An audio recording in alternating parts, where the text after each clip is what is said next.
when I'm working out and stuff. I like being around people and like seeing different things. I got a treadmill in my garage. And my girl had bought me the treadmill for my birthday. She's like, you never use it. She was like, I always buy you stuff for your birthday and stuff, you never use it. So I don't really like running by myself. Like just looking at people and just looking at different things like that. Like that's what I like. I like being around people. Boxing might be the only thing about Errol Spence that's abnormal. Otherwise, he's a champion without entourage, a star without bling. A guy who is, in fact, normal, and not normal at all.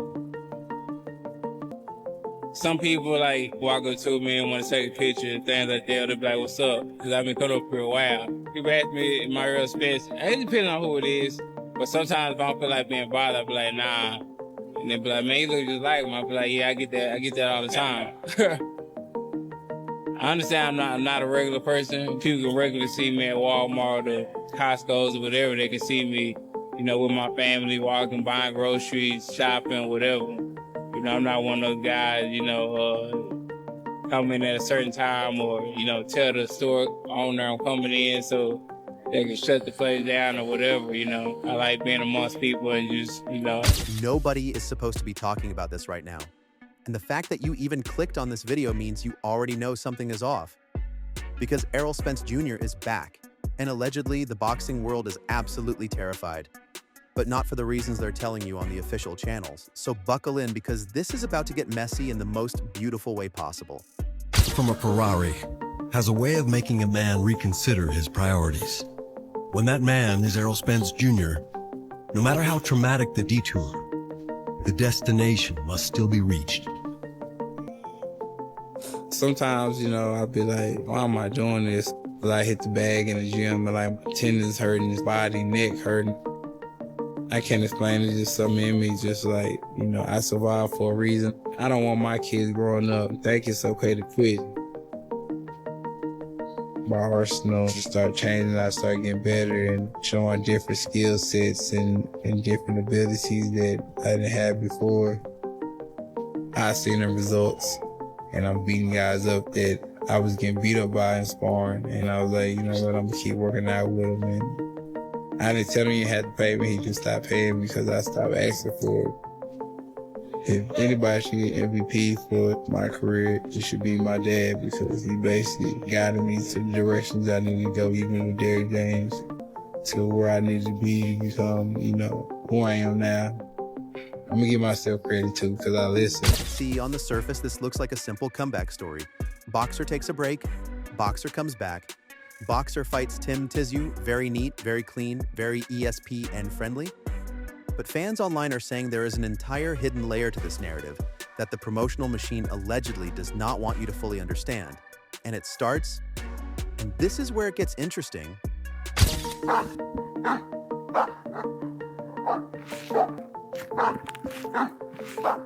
Growing up, never touched any horses, never touched a goat, chicken, cows, nothing like that. Got any more bird food? As a kid, that was never in my plans. Living in a high rise, basically in the uptown area, in the middle of everything. Like it's clubs, bars, basically the nightlife is like right there. The whole switch definitely was something that I needed and I wanted. It was like 2 in the morning. I was looking on Zillow, man, I want that home. We'll feed him 5 to 6 times a day. Sometimes more. Drinking too fast. Then my dad was like, you sure you want to live here? Like, just a lot of work. I was like, yeah, I want to live here. It starts with a Ferrari, a crash, and 3 years of silence that reportedly changed everything about who Errol Spence Jr. actually is as a human being. Because here's what they glossed over in every press conference. This man allegedly came back from something that should have ended his entire story. Not just his boxing career, and instead of crumbling, instead of taking the soft comeback fight against some guy with a losing record just to shake off the rust and collect a check. This is my take on a Panda Express dish. It's healthy. It's like the pepper chicken, but we're gonna use ground turkey. It'll make you feel satiated throughout the day. because we're at a calorie deficit. We don't want him feeling hungry all day. There's just little tricks, you know. As Spence takes aim at pound-for-pound supremacy, a nutritionist fuels even loftier ambitions. Every bite matters, because every pound counts. Weight always been an issue for me, you know. As I got older, you know, it gets a lot harder. So yeah, it's been a real serious issue for me. In between each meal, he's got to drink 32 ounces of fluid.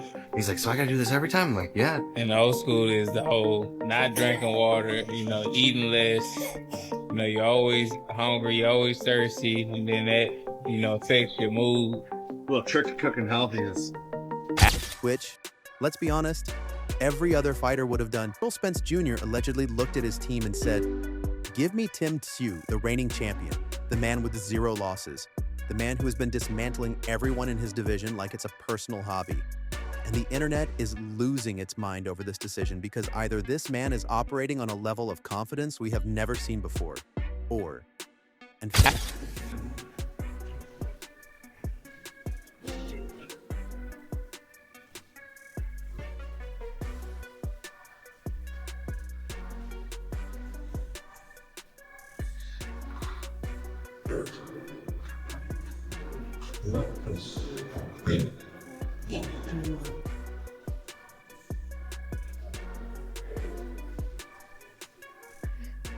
are absolutely debating this. Something happened during those 3 years away that rewired him completely. And we are allegedly just now starting to see what that rewiring actually looks like. Breaking. Sources close to the camp are reportedly suggesting that Errol Spence Jr. has not just physically recovered, but has allegedly undergone a complete lifestyle reconstruction that his inner circle claims is unlike anything they have ever witnessed from a professional athlete returning from adversity. And this is where the story gets a twist. It was time to come back, and then, you know, I wake up the next day and be like, I'm good. You know, it was a time where I was just like, I'm coming back, and then I woke up the next day, it felt like I'm gonna come back, and I woke up the next day, felt like I'm gonna come back. So, you know, it's time to come back. You know, everybody kept asking me when I'm coming back, and I you know, tell my loved ones I come. Because while everyone was watching his Instagram waiting for signs of decline, waiting for the dramatic weight gain posts or the unfocused training clips, this man allegedly relocated from the city, left the nightlife behind completely, moved to what fans are describing online as basically a ranch situation, surrounded himself with regular people. Gotta shake hands and hug and all that. We can do that after the fight. And I told him that, so I said, I'll hug you and shake your hand after the fight.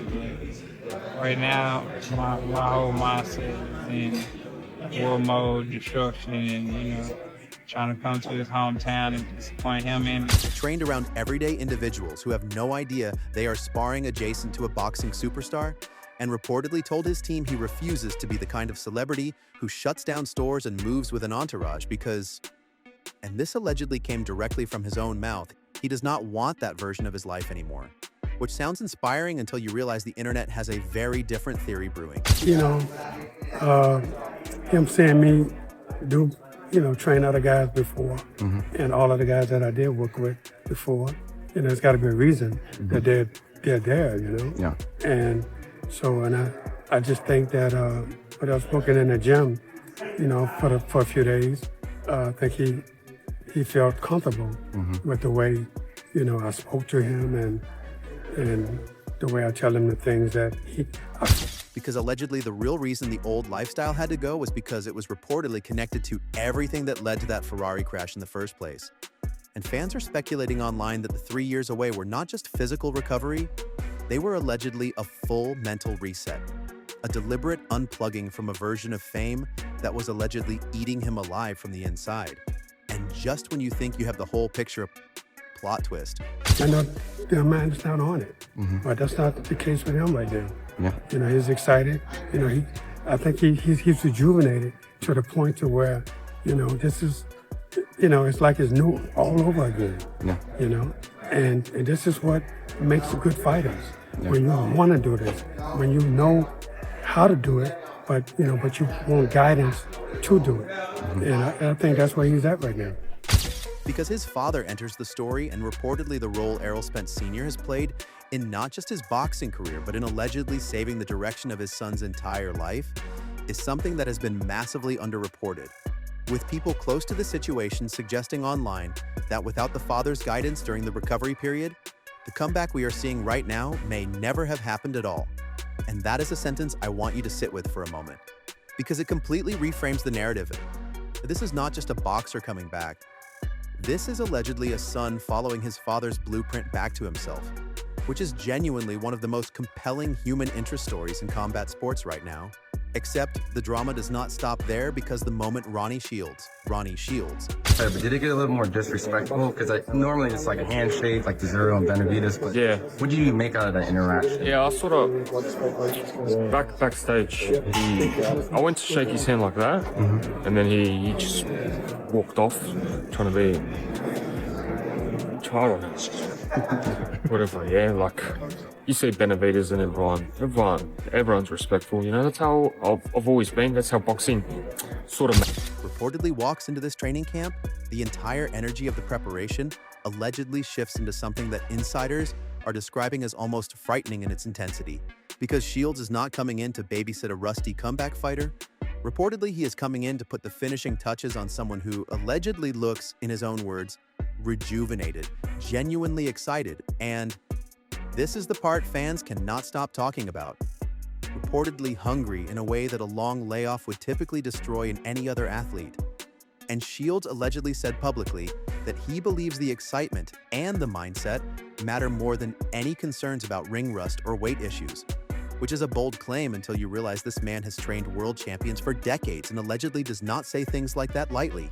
And speaking of weight-breaking development, it's outside of this sport, but he made it a little bit personal. So that's why when I was looking at him, I was like, nah, no more handshakes. I get it. I made the mistake, and that's changed my mindset. Not saying you weren't gonna go hard, but did it It's alright. It's alright. It's good to wake up a little bit. Yeah, we're not all friends in this sport. That's alright. That's alright. Some people you get along with, some people you don't. That's fine. You did throw a respectful low blow at the end there when you said it's his last fight. So Yeah, you kind of throwing a respectful. I was just trying to be nice. the nutrition situation inside this camp is reportedly more intense than anyone initially reported, because allegedly cutting weight has become significantly harder for Spence as he has gotten older, and his nutritionist has reportedly had to implement a completely overhauled approach involving healthier meals, aggressive hydration strategies, and sustainable dieting methods that are apparently a dramatic departure from how he managed his body earlier in his career. And fans online are asking the very uncomfortable question of whether a fighter who reportedly struggled with weight management and lifestyle choices in the past can truly sustain this new version of himself under the pressure of a world championship fight. And that question is sitting in the background of every training clip, every press conference soundbite, every carefully managed media moment, until Tim Tszyu opens his mouth. Because Tim Tszyu reportedly responds to all of this with the kind of calm, measured confidence that is allegedly more unsettling than any trash talk could ever be. Because he is not rattled, he is not intimidated. He is reportedly sitting there saying he expects the best version of Errol Spence Jr. to show up, which sounds respectful until you hear the second half of that sentence, where he allegedly hints, very calmly, very coldly, that he could be the man who retires Errol Spence Jr. for good. And the internet erupted because that is not trash talk.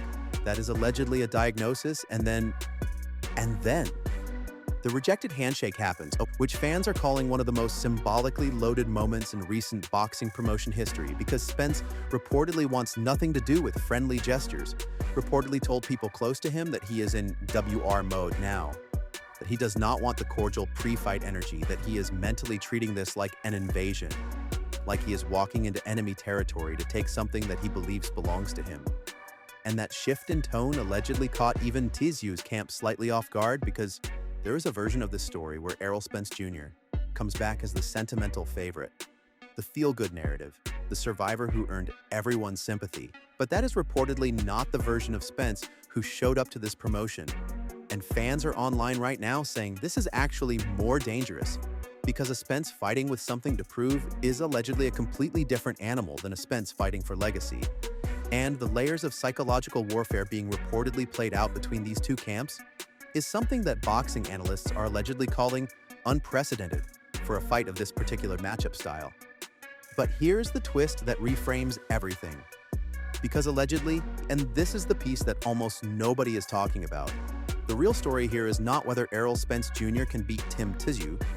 The real story is reportedly what happens to boxing's entire welterweight and super welterweight narrative, depending on the outcome, because sources online are speculating that this fight is allegedly the hinge point on which multiple major championship unification bouts either happen or completely collapse, meaning the stakes are not just personal, they are reportedly structural to the entire sports promotional ecosystem for the next 2 years, which means both fighters are allegedly walking into that ring carrying weight that goes far beyond their own careers, and that is the information they allegedly did not put in the press release. And now that you know it, now that you have seen the Ferrari crash, the ranch lifestyle, the father's blueprint, the Ronnie Shields effect, the nutrition overhaul, the rejected handshake, the war mode declaration, and the hidden structural stakes underneath all of it, can you honestly still look at this fight as just a simple comeback story? Or is Errol Spence Jr. allegedly playing a much longer, much more calculated game than any of us were initially supposed to realize?